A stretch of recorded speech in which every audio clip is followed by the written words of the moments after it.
आज टॉपिक लेते हैं मटेरियल प्रॉपर्टीज़। हमने फर्स्ट जो 1.1 1.2 सेक्शन में मटेरियल इंजीनियरिंग मटेरियल्स देखे थे, उनके टाइप्स देखे थे, then classification, and after that we come to the material properties. Material properties important नाम अपन ने पिछली लिस्ट में देखे थे, फिजिकल, मैकेनिकल, इलेक्ट्रिकल, अलग टाइप की। अब इसमें हम आगे की प्रॉपर्टीज़ देखेंगे। मैग्नेटिक प्रॉपर्टीज़ पहले हमने पढ़ी थी, physical properties. Now we take magnetic properties. Origin of magnetism lies in orbital and spin motion of electrons and how electrons interact with each other। हम जानते ही इलेक्ट्रॉन मैग्नेटिक कोई चीज़ कैसे बनती है कि उसमें जो इलेक्ट्रॉन जो चक्कर लगा रहे हैं अपने शेल्स में, उनकी वजह से और वो आपस में कैसे इंटरेक्ट करते हैं उसके आधार पर उस धातु में चुंबकत्व उत्पन्न होता है।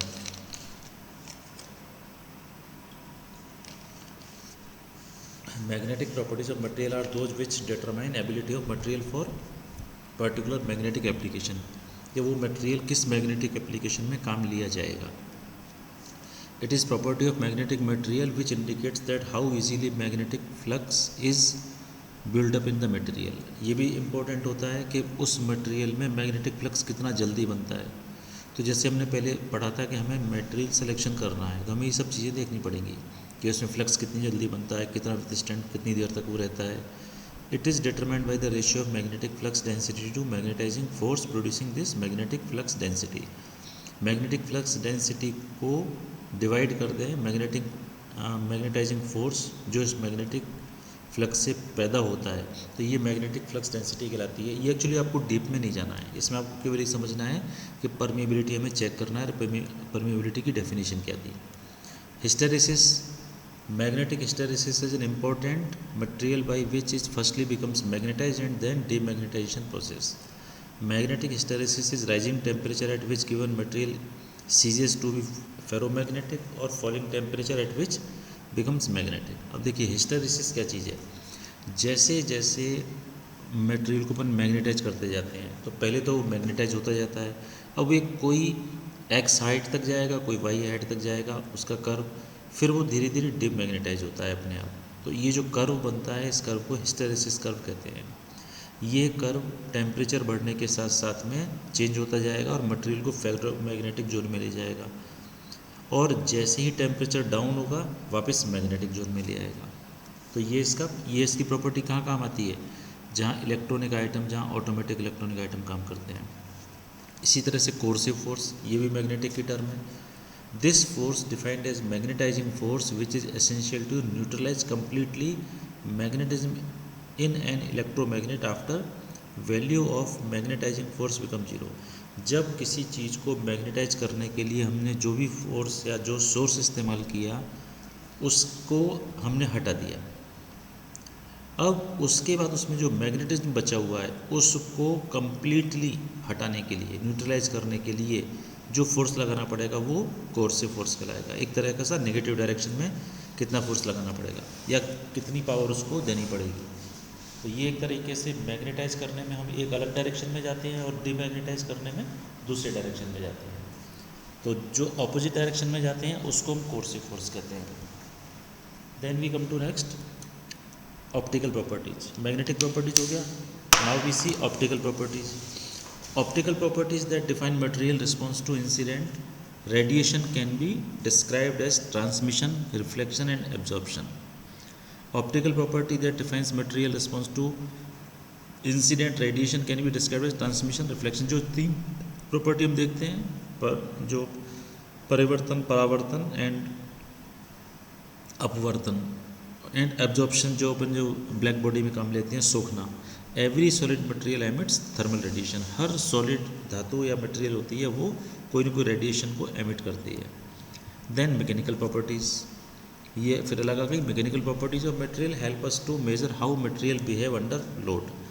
मैकेनिकल प्रॉपर्टी ये बताती है जब मटेरियल पर लोड आता है उस समय वो कैसा व्यवहार करता है। In order to achieve optimal system performance mechanical properties include density, hardness, elasticity, ये सब मैकेनिकल प्रॉपर्टीज़ हैं। Mechanical properties of material reflect relationship between its responses to and deformation from an applied load or force। जो भी उस पर load या force लगाया गया उस पर वो क्या रिस्पॉन्ड करती है, कितना टाइम लगता है उनको रिस्पॉन्स करने में। जैसे कोई चीज़ लगाई वो बेंड हुई, वापस लौट के आने में कितना टाइम लेती है। Properties of material that find out its behaviour under applied force are called mechanical properties. वो सभी प्रॉपर्टी जो उस धातु पर लोड लगाने पर सामने आती हैं, उनकी जो स्टडी है that is called mechanical properties. इसके टर्म्स हैं स्ट्रेंथ। स्ट्रेंथ क्या होती है? Defined as the ability of material to sustain load without distortion. किसी मटेरियल पर ताकत लगाने पर अगर वो डिस्टॉर्ट नहीं होता है, जैसे मान लो ये डस्टर होता है, जैसे डस्टर का वुडन पार्ट हटा दो, वुडन पीस रह गया, उस पर लोड लगाओ, क्या वो डिस्टॉर्ट होगा? नहीं होगा। ग्लास का पीस है टेबल के ऊपर रखा है, क्या वो डिस्टॉर्ट होगा? नहीं होगा। तो इसी तरीके से जितना स्ट्रॉन्गर मटेरियल होगा उतना ही ज़्यादा वो उस पर लोड ले पाएगा। Stiffness, this is ability of a material to resist deformation. अब स्टिफनेस क्या चीज़ है? ये ऐसी एबिलिटी है जो मटेरियल को डिफॉर्मेशन का विरोध करती है, उसका शेप चेंज होने का विरोध करती है। It is the now elasticity क्या है? It is the property of an material due to which deformation caused by applied load disappears completely on the removal of load. Simple elasticity की परिभाषा, load लगाने पर उसमें डिफॉर्मेशन आ गया, shape change हो गया, लोड हटाया, वापस जैसी थी वैसी हो गई। It is the property due to which material regains its shape. ये वो प्रॉपर्टी है जिसकी वजह से धातुएं अपना शेप दोबारा ग्रहण कर लेती हैं, shape and size, after the removal of an externally applied force. जब बाहर से लगाए गए फोर्स को हटाने के बाद में जब वो अपना मूल शेप ग्रहण करती हैं, इस प्रॉपर्टी को इलास्टिसिटी कहते हैं। Now plasticity. Plasticity, this is the ability of material to undergo some degree of permanent deformation without rupture or failure. It is the opposite of elasticity. Elasticity में चीज़ पे जोर लगाया, चीज़ खींची और छोड़ा तो वापस लौटेगी, जैसे आपका रबर बैंड। लेकिन प्लास्टिक में क्या होगा? एक पर्टिकुलर लेवल, जैसे प्लास्टिक का ग्लास है, आप उसको मोड़ो, दबाओ तो वो दबता जाएगा, लेकिन एक स्टेज के बाद में वो बिना टूटे वहाँ तक दबा लो ताकि वो लौटे नहीं अपनी स्थिति में वापस, तो वो स्टेज कहलाएगी plastic stage. Malleability, it is the property due to which an it can be deformed into thin sheets. किसी चीज़ को अपन जैसे सिक्का है, उसको दबाएं जोर से दोनों उंगलियों के बीच में, अगर वो लंबा और पतला हो जाए तो इस तरह की प्रॉपर्टी, उसको अपन कहते हैं मेलिएबिलिटी, कि कोई चीज़ पे जोर लगाने पर वो शीट के रूप में आ जाए। This can be done by rolling और हैमरिंग एक्शन विदाउट फ्रैक्चर। कोई भी आप एल्यूमिनियम का तार लो, उसको हैमर से चपटा कर दो तो वो बिना टूटे चपटा हो जाता है, ये प्रॉपर्टी मेलिएबिलिटी है। गोल्ड की बहुत ज़्यादा हाईएस्ट मेलिएबिलिटी है, इसलिए गोल्ड के आपने देखा होगा कितने छोटे छोटे डिजाइन तारों के बनते हैं, तो उसके अंदर ये प्रॉपर्टी है। Copper, aluminium, silver, nickel are some other metals that exhibit this malleability. Copper में भी ये प्रॉपर्टी है, एल्यूमिनियम में भी ये प्रॉपर्टी है, सिल्वर में है, निकल में है। डक्टिलिटी क्या है? It is the property due that shows the extent which a material can drawn into wires और elongate before A fracture takes place.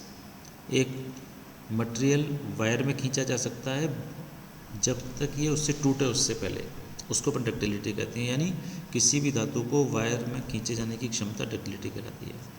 Toughness, it is the measure of the amount of energy a material can absorb before failure can take place. अब किसी चीज़ पर अपन जोर लगा रहे हैं, वो energy जब उस स्टेट तक, जब तक कि वो टूट नहीं रहा, उससे पहले उसने कोई एनर्जी एब्जॉर्ब की है तो वो टफनेस कहलाएगी। Ductile materials are tougher than brittle materials. अब डक्टाइल मटेरियल ब्रिटल मटेरियल से टफर क्यों है?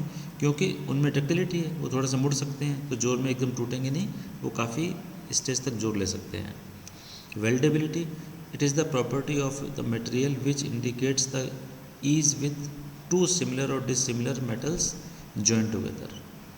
वेल्डेबिलिटी क्या है? ये वो प्रॉपर्टी है जिसमें जो ये बताती है कि दो समान या असमान धातुएं कितनी आसानी से आपस में वेल्डिंग की जा सकती हैं। It is the ability of a material to get welded. या कहते हैं अपन वेल्डिंग किए जाने की क्षमता, वेल्डिंग किए जाने की प्रॉपर्टी उसके अंदर। मशीनेबिलिटी एंड फटीग, फिर टर्म आती है machinability. It is the measure of the ease with which a material can be machined और फिनिश्ड। अब आपने मशीनिंग देखा होगा, कोई भी मटेरियल को मशीनिंग करते हैं, चिकना करते हैं उसको, उस पर कोई और सर्फेस फिनिश करते हैं, तो कुछ तो बहुत हार्ड होते हैं, आप उसको नहीं कर सकते, और कुछ बहुत सॉफ्ट होते हैं या बहुत अच्छी तरह से हो जाते हैं। तो जो अच्छी तरह से हो जाते हैं, those materials are machinable. Fatigue, this is a form of failure that occurs in component subjected to dynamic and fluctuating loads. Fatigue का मतलब होता है जैसे आपने देखा होगा कैलकुलेटर के प्लास्टिक के केस या बच्चों के टिफ़िन बॉक्स, उसको आप 100 बार बंद करो खोलो, उसके बाद फिर वो कुछ टाइम बाद वो टूटने लगता है, बार बार उस पर फ्लक्चुएटिंग लोड आ रहा है। तो ऐसे ही स्प्रिंग है, स्प्रिंग मालूम पड़ा कि कोई स्प्रिंग 5000 बार तो दब रही है, उसके बाद वो टूट जाती है। तो कब तक वो सहन कर रही है, उसकी प्रॉपर्टी क्या है, फटने की। एक तरह से आप उसको ऐसे याद रख सकते हैं कि डायनामिक झटके वाले या वाइब्रेशन वाले वो कितने लोड ले सकती है, तो उस प्रॉपर्टी को फटीग कहते हैं। हार्डनेस क्या चीज़ है? It is the property of material due to which it offers resistance to penetration and scratching. किसी सरफेस पे आपने कोई स्क्रैच डालो या कुछ घुसाने की कोशिश करो उसमें, जैसे ग्लास है उसके ऊपर आपके कोई भी शार्प ऑब्जेक्ट उसमें दबाने की ट्राई करो, नहीं दबाएगा, लेकिन लकड़ी में पेनिट्रेट हो जाएगा, चौक में हो जाएगा। तो इस प्रॉपर्टी को हार्डनेस कहते हैं कि वो कितना विरोध करती है अपने ऊपर स्क्रैच आने का। Hard material resist wear and scratch, जो भी हार्ड मटेरियल होगा वो घिसेगा भी नहीं और उस पर स्क्रैच भी नहीं आएगा। डायमंड हार्डेस्ट मटेरियल है, इसलिए डायमंड को आप नहीं काट पाते, लेकिन डायमंड दूसरी चीज़ों को काट देता है। Brittleness, it is the property of material due to which it breaks without too much permanent distortion. This property is opposite of ductility. Ductility में क्या था, वायर बन रहा था, आप उसको खींच पा रहे थे, लेकिन इसमें कैसे होगा, जैसी चीज़ गिरेगी एकदम टूट जाएगी। जैसे कांच ब्रिटल है, लोड ले लेगा, लेकिन जैसे ही इसमें कोई झटका लगेगा तो वो तुरंत एकदम बारीक बारीक हो जाएगा। Creep, this is the slow plastic deformation under of metal under constant loads usually at high temperatures. अब ये क्या चीज़ है, हाई टेम्परेचर के ऊपर प्लास्टिक डिफॉर्मेशन आ जाता है लगातार लोड होने से। Metals generally show creep at high temperatures where as plastic rubber are temperature sensitive to the creep. अब पहले तो समझिए क्रीप क्या चीज़ है। आपने देखा साइकिल की चेन कुछ टाइम बाद लूज हो जाती है, वैसे आप देखो आप लोहा लंबा कर सकते हो नहीं, फिर क्या चीज़ लंबी हो गई, तो उसमें एक टाइप का जो क्रीप है जिसमें पूरी चेन लंबी हो गई। इसमें क्या हो रहा है, प्लास्टिक डिफॉर्मेशन हो रहा है। कहने को लोहा दिख रहा है, लेकिन धीरे धीरे लगातार आप साइकिल चला रहे हो, कांस्टेंट लोड में हो, उसकी वजह से वो चीज़ थोड़ी लंबी हो जाती है। तो इस प्रॉपर्टी को क्रीप कहते हैं। तो जब टेम्परेचर हाई चीज़ में कोई चीज़ चलेगी तो वो डेफिनेटली उसमें क्रीप ज़्यादा आएगा। इसलिए अब समझ सकते हैं कि प्लास्टिक, रबर और जो टेम्परेचर सेंसिटिव चीज़ें हैं उसमें क्रीप बहुत जल्दी आएगा। लास्ट टर्म आती है resilience. This is the capacity of a material to absorb energy elastically. किसी चीज़ में अगर आप कोई जोर लगा रहे हैं, उसको मोड़ रहे हैं या उस पर कोई प्रेशर लगा रहे हैं, तो वो कितनी एनर्जी एब्जॉर्ब कर सकती है। अब ये प्रॉपर्टी क्यों काम आएगी, this property is important to manufacturing of spring and shock absorber. Shock absorber में आप देखते हो स्प्रिंग में लगातार झटके लेती है, स्प्रिंग मुड़ती है, फिर पिचकती है, फिर फैलती है, तो ये कहने को तो लोहा है। फिर ये कौन सी प्रॉपर्टी है, ये रेजिलेंस है कि वो कितना शॉक ले पा रही है, कितना एब्जॉर्ब, कितने उसमें झटके से पाने की क्षमता और कितनी बार और किस एक्सटेंट तक। जैसे अपन कह देंगे स्प्रिंग को खींचो तो कोई स्प्रिंग 5 mm खींचेगी, लेकिन 5 के बाद खींचोगे तो टूट जाएगी, तो अपने इसकी लिमिट हो गई 5। तो उस तरीके से अपन कह सकते हैं कि रेजिलेंस प्रॉपर्टी क्या होती है। तो ये आज हमने रिमेनिंग प्रॉपर्टीज़ पढ़ ली। पहले में हमने फिजिकल पढ़ा था, मैकेनिकल, इलेक्ट्रिकल, केमिकल, थर्मल। इस वाले में हमने mechanical properties, optical properties, magnetic properties remaining जो बची थी, और सबसे इम्पोर्टेंट था मैकेनिकल प्रॉपर्टीज़, जिसमें हमने स्ट्रेंथ, मेलिबिलिटी, डक्टिलिटी, रेजिलेंस, ये सब प्रॉपर्टी पढ़ी। सो दिस इज़ प्रॉपर्टी के सेंस में ये यूनिट का सेकंड पार्ट भी एंड हुआ। अब एक लास्ट रह जाएगा मटेरियल सिलेक्शन। उस मटेरियल सिलेक्शन में हम क्या करेंगे, जितनी भी प्रॉपर्टी पड़ी हैं इनको ध्यान में रखेंगे। जैसे क्वेश्चन आता है कि किसी भी इंडस्ट्री में मटेरियल सिलेक्शन के लिए क्या क्या चीज़ें ध्यान रखनी पड़ती हैं। तो जैसे आप प्लांट या साइट को ढूंढने में, या कि अपना जैसे कहते हैं अपना मकान आपको लेना है, तो आप क्या क्या चीज़ों का ध्यान रखोगे। उसी तरीके से मटेरियल के सिलेक्शन में किसी इंडस्ट्री में किन किन फैक्टर का ध्यान रखेंगे। तो अब हमें अगर ये पता हो कि टेम्परेचर से कैसे मटेरियल इफ़ेक्ट करता है, प्लास्टिसिटी से कैसे करता है, उसकी मैग्नेटिक प्रॉपर्टी क्या है, इलेक्ट्रिकल प्रॉपर्टी क्या है, थर्मल प्रॉपर्टी क्या है, मटेरियल कहाँ काम आएगा, फैक्ट्री में, केमिकल फैक्ट्री में, जम्मू कश्मीर में या एकदम जैसलमेर में, तो ये सब चीज़ें के आधार पर मटेरियल का सिलेक्शन करना। यही नहीं कि मटेरियल सस्ता हो और मजबूत और हल्का हो, ये तो कॉमन नॉन इंजीनियरिंग चीज़ें हैं। एज ए इंजीनियर आपको मटेरियल सिलेक्शन करने में किन किन इंपॉर्टेंट चीज़ों का ध्यान रखना पड़ेगा, वो तब समझ में आएगा जब आपको सारी प्रॉपर्टीज़ पता होंगी। तो वो हमारा लास्ट सेक्शन होगा जिसको हम नेक्स्ट क्लास में लेंगे। Thank you.